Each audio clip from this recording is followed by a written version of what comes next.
So I was thinking we were doing Maharaj-ji stories and things that happen and stuff. And so we've opened a Pandora box of trying to talk about the untalkable. Most recently, our experience had a nice thing a few years ago, a dream with Maharaj-ji, where we were sitting on the floor in the kitchen, and he had a big pot of noodles, and I had a plate of noodles, and we were sitting and eating, and he said, "How are your noodles, Eli?" I said, "Good, Baba. How are your noodles?" He said, "Good." I can't even tell you how ecstatic I was.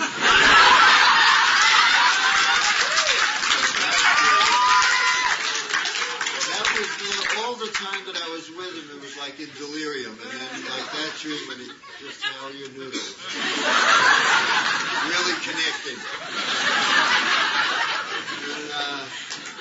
And actually, when I first went there, my encounter was in Kainchi, and when I the first day I arrived, I noticed there was a kind of a real scene around him, and I wasn't, really accustomed to that. I had never been around it. I wasn't sure what was going on. It looked a little bit strange to me.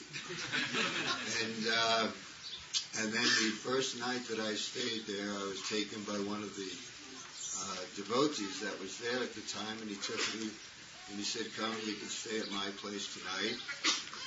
And I went there, and this devotee happened to have a big bag of some sort of psychotropic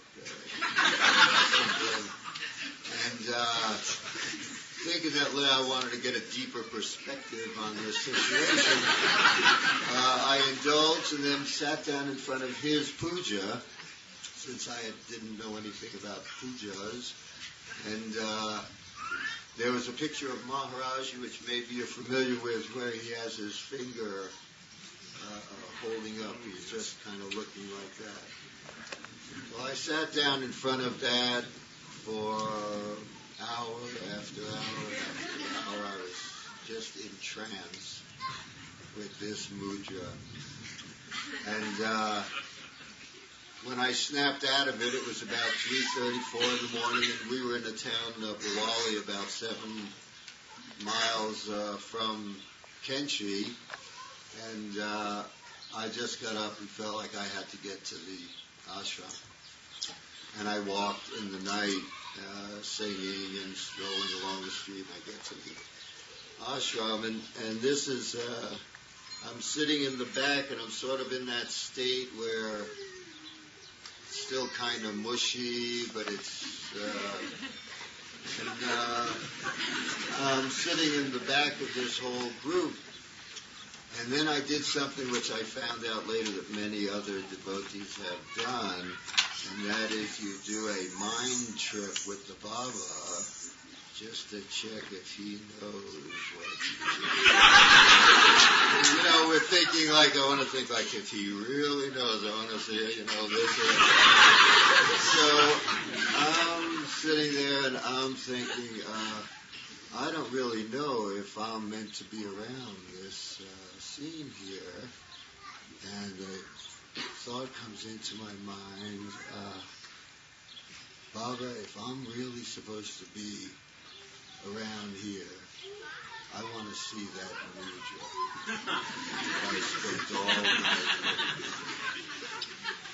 And at that moment, I was sitting in the back, on the back of all the satsang that was sitting around him, and he was leaning over his tucket, talking to someone on this side of him. And he was hunched over and bent over, and just as that thought came into my mind, he went.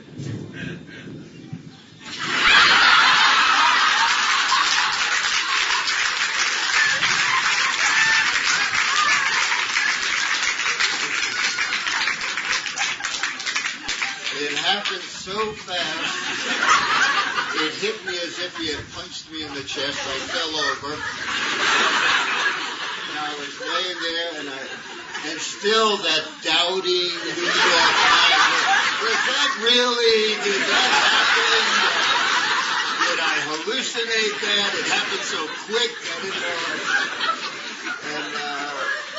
But I did take it as a message to stay around.